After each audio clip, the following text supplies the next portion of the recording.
Maronda yung mga ibon natin, mga kalapatids. So, sinisimulan na natin silang batakin sa stamina sa pagkakataong ito bilang paghahanda pa rin sa North Derby Race na malapit na magsimula. Bagamat hindi pa nag-a-announce yung club kung kailan ang simula ng training, pero syempre hindi na natin hihintayin yung mismong simula na para sa club training. Kailangan bago natin isabak yung ating mga ibon ay batakin natin sila sa pamamagitan ng low flying or pagsi-self toss bago natin na ipaubaya dun sa club training or sa club yung pag-training sa ating mga alaga. Kailangan meron silang sapat na stamina. Kumbaga prerequisite nila yan bago sila sumakay doon sa track. Okay? So habang lumilipad yung ating mga ibon dyan, gusto ko lang pasadahan yung katanungan ng ating kalapatids. Ito yung madalas na katanungan ng ating mga kalapatids na kanubi. Problema sa kanilang mga alaga. Yung pagtambay ng mga kalapate sa labas ng kulungan. So ay, mga ibon natin grabe yung magdadayo. Paulit-ulit na lang na itinatanong sa atin ng mga kanubi niyan at hindi naman tayo nagsasawa na sagutin dahil nga from time to time nagiging ganyan din yung ating problema, lalo na kapag nag-relax tayo sa pag-aalaga, hinayaan natin yung ating mga ibon na magpag-alagala. Isa sa pinaka dahilan kung bakit nagtatatambay yung ating mga alaga ay na-overfeed, bumabagsak pa rin dun sa pagpapatuka, pagpapakain sa ating mga ibon. Sa kaso nung ating kalapatids na nagtatanong, yung ibon niya nagdadapo dun sa may tangke ng tubig dun sa kanila at yung umaga bago pumasok ng loft. Siguro papasok yun pag gutom na. So yun ang nagiging nagiging senaryo dun sa ating kalapatids. Ulit mga kalapatids, huwag nyong i-overfeed yung inyong mga alagang ibon. Kasi kapag sobra-sobra yung kanilang patuka tas busog pa sila, pinakawalan nyo na, hindi ka nila papansinin. Kahit anong pang pagpito, pagtawag ang gawin mo dyan, hindi ka papansinin ng mga yan. Sipag ng ng mga ibon natin.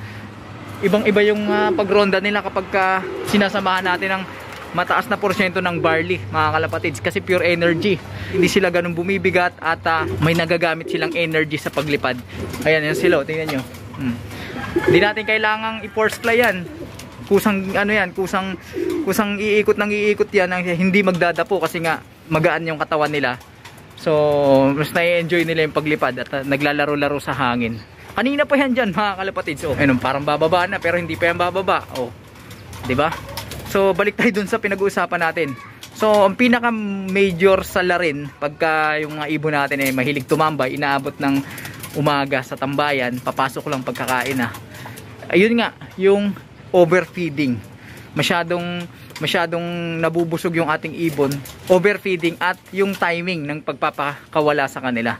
Okay? Unahin muna natin yung overfeeding. May sapat na dami dapat na patuka, yung dapat nating ibigay sa ating mga alaga. Meron tayong ginawang video dyan kung gaano karami yung dapat na ibigay sa ating mga alaga. Ayan, lalagay ko dyan yung thumbnail, tapos yung link ng video sa ating description. Pero ipapakita ko na rin dito yung aking takalan. Ito, yung takalan ko. Sa isang takal na to, isang ibon mga kalapatids. Good for one day na yon mga kalapatids na kanubi. At let's say meron tayong 10 ibon dito, so 10 takal nito. Kaya lang ang ginagawa ko para hindi kampante yung ating mga alaga. Halimbawa, 10 sila na naririto mga kalapatids. 9 na takal lang yung nilalagay kong ganito. Kumbaga sino-short ko para hindi sila maging kampante at nandun pa rin yung behavior nila na nag-aagawan sila, nakikipagbordagulan sila kasi nga hindi sobra yung pinapatukan natin. Hindi naman makakasama sa ating mga ibon yun mga kalapatids. Okay, lalo na pagka paronda lang dito lang sa ating paligid ng ating flyers, di makakasama yun. At ang masama yung sobra mga kalapatids na kanubi. Alam nyo, hindi lang sa pagtambay yan yung pag na-overfeed mo, hindi lang ang masamang epekto niyan, hindi lang yung tatambay yung ibon, bibigat yung ibon, tatambay na lang sila. Hindi lang yun Pagdating sa kalusugan nila, sa overall health nila, hindi maganda na overfeed yung ating mga alaga. Kaya okay lang, halimbawa 10 sila narito, 9 na taka lang yung ilalagay kong ganito para tiyak na mauubos nila at walang nagpipilian sa kanila. Pagka ang ibon nyo nagpipili na, yan, isang senyalis yan na medyo na overfeed na yung inyong mga alaga. Pipiliin lang nila yung mga gusto nilang tukain sa binibigay natin patuka. Tapos iiwan nila yung normally barley, iiwan yan. Senyalis yun na overfeed na ang inyong mga alaga. So yan ang unang salarin. Isa pa, yung timing sa pagpapakawala. Pa rin sa paglipad yung ating mga alaga, grabe. Kanina pa yan, magkakalahating oras na mahigit yan. Okay, so yung timing sa pagpapakawala. Halimbawa, nagpatuka ka, nabusog na yung mga ibon mo. Okay? May laman na yung kanilang butchi, tapos papakawalan mo sila. Magtatatamba yan. Unang-una, mabigat yung kanilang pangangatawan. At di ba tayo nga pagka kumain tayo, pagkatapos natin kumain, nagpahinga tayo. Parang aantukin, di ba? So, ganun yan. Hindi yan lilipad. Hindi yan magiging masigla sa paglipad. Tatamba yan. Kung saan-saan tadapo. O kaya naman magliligawan. Ganun na magiging behavior niyan kapag pinakawalan natin ng busog. Alright? At yun, tatambay sila. Papasok na lang sila pagka nagugutom na. Kaya yun yung nangyayari dun sa ating kalapatids na sinasabi niya na inuumaga dun sa tangke. Nakatambay lang. So anong pwedeng gawin? Eto mga kalapatids, yung ginagawa ko. Eto, bumaba na kasi nga naglilimlim to. Ayan yung ating grizzle na yan. May itlog yung pares niya. Alright. So hayaan natin siya dyan. Hindi pa natin sila tinatawag, 'di ba? So nagdapo yung iba sa bubong. Papaliparin natin yan uli. Bibigyan ko sila ng konting pahinga. Tapos sa ako uli bubugawin. So instead na mag-plug flying tayo dito, yung force flying gamit ng plug, bubugawin natin sila. Magdadapo sila doon sa malayo. So ayokong nagdadapo sila sa ibang bubong. Unang-una baka ka-perwisyo sila doon. Yung mga droppings nila baka magalit yung kapitbahay. At the same time, pangit na nagtuturo tayo tapos nakatambay sa kung saan-saan yung ating mga alaga. So mas gusto ko na kung tatambay sila dito lang sa bubong natin. Yan, dyan sila nagpapahinga. Pahinga ng konti kasi nga hindi pa ganun kalakas stamina. Kinakapos pa. Pahinga ng konti and then mamaya bubugawin uli natin yan. Force fly natin yan. Ayan sila. Nag-aantay yan ng patuka. So hindi pa ako pipito. Kasi pag pumito tayo, magbababaan na yan. Papasok na yan. Hindi sila nagtatatambay. So kontrolado yung galaw paglabas at pasok ng ating mga alaga dito sa ating flyer slope. Ayan sila, nag-aabang sila ng patuka. Okay, pero hindi pa tayo pumipito. So ayan, hindi pa sila papasok niyan. Ito yung isa, ayaw magpahuli kasi alam niya kompetisyon kapag ka naglapag na tayo ng patuka. Ayan, ang gagawin niyan, papasok na agad. Ito yung gusto ko yung white feather na yan. Yan ang attitude niyan Okay. So, balik tayo doon sa pinag-usapan natin. Yung timing nga. Ayan, mga kalapatids. Ito, nakikita nyo. Nasa labas yung ating mga ibon. Hindi ko pa napapakain yan. Okay? So, nakita nyo naman, masipag pa rin silang lumipad kahit gutom sila, di ba? Oh, ayan. Then, pagkatapos nilang lumipad, tatawagin ko yan para pumasok. Then, doon ko napapakainin. Sa ganun pamamaraan, sa timing na yon, maiiwasan yung pagtambay ng ating mga alaga. Yun ang sinasabi natin sa mga kanubi natin na hanggat maaari, huwag niyong palabasin yung ibon ninyo kapag ka busog, lalo na pagka young bird yan. Masasanay talaga tumambay yan. Unang-una, mabigat yung katawan, busog. Ano pang mahihita niya sa loob ng flyer slope kung busog siya sa labas, tapos may access siya, lalo na pagka may access siya ng pagkain sa labas. Halimbawa, may mga pakalat-kalat na pagkain patuka sa labas, hindi papasok yan kasi nga may nakakain siya sa labas. Alright? At kung may naiinom din siyang tubig doon, doon siya iinom. Tingnan nyo mga kalapatids, nandun lang yung tubig natin sa flyer slope. Wala tayong iniiwan dito sa labas na pwede nilang mainuman at matuka. Yun, yung isa pumasok na mga kalapatids. Tingnan natin kung iinom yan. Naghahanap siya ng patuka, diba? So, kita nyo naman yung behavior ng ating ibon. Doon sa kalapatids natin nagtatanong. Kita mo naman yung behavior ng ating ibon, di ba? Kusa silang pumapasok kasi nga ayan, ito papasok pa to. Kasi nagagayahan na sila Dahil nga akala nito dahil pumasok na yon, may patuka na. So, yan, ganyan ang nangyayari. Kapag kayong ibon natin ay kontrolado natin yung galaw nila. Hindi natin kailangan na magmakaawa tayo sa kanila, sumakit yung ulo natin sa kanila para lang pumasok sila dun sa ating trapdoor. So hindi ganoon mga kalapatids. Ayan, tawagin na nga natin sila. Mukhang ayaw na nila lumipad. Kanina pa rin naman sila lumilipad. So papasukin na natin. Alam na nila yan, pagka narinig na nila, papasok na yan sila. Alam nila na kapag ka nagtawag na tayo, oras na para kumain sila. Pagka alam nilang kakain na, papasok sila. Then naka-trapdoor naman tayo. So pag pumasok sila, hindi na sila makakalabas. At dito na sila magpapatunaw sa loob ng ating flyer slope. Sa ganung pamamaraan, hindi sila masasanay na tumambay-tambay kung saan-saan sa paligid ng ating flyer slope. Okay? So, yan ang kagandahan kapag alam natin kontrolado natin yung galaw ng ating mga ibon. Okay? Papakainin na natin yung ating mga alaga. Kusa nang papasok, hindi na natin kailangan magmakaawa pa sa kanila para lang pumasok yung ating mga ibon. Pag naglagay tayo ng patoka, ayan, yan yung mga ibon natin. O, di ba? Ganun lang kasimple. Yung pag-control sa kanilang pagpasok at paglabas. Wag nyo, hanggat maaari, wag nyo pakakawalan yung ating mga alaga ng busog. Alright, mahirap pa sunodin yan, lalo na pagka nakasanayan na nila. Ayan o, isa pa to. Nakita niya nagtutukaan na sa ibaba yung mga kasama niya.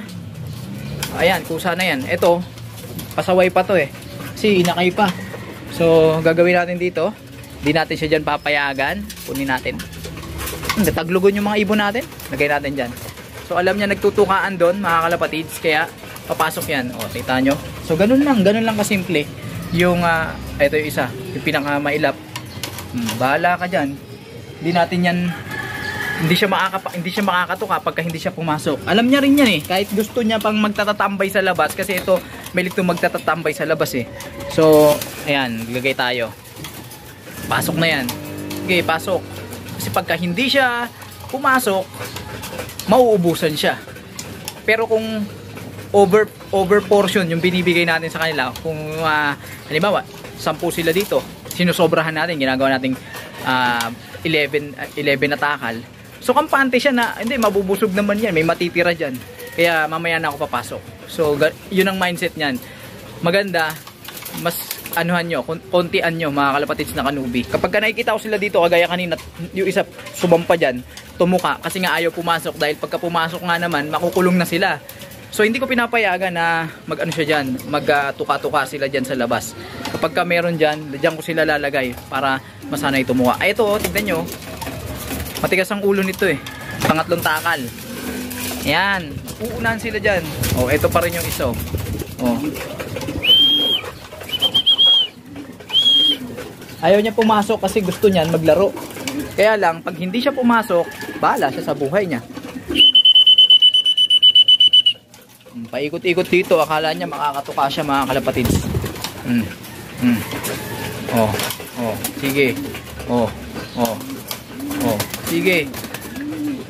Sige, 3 takal na mga kalapatids. Siyam silang nandito, so 8 lang ilalagay ko dyan. Nakikita niya yung ano ko eh, yung takalang ko, kaya umaasa siya na papatukain ko siya. Ayan siya mga kalapatids. So, tingnan nyo, pasaway, di ba? Nakikita niya to.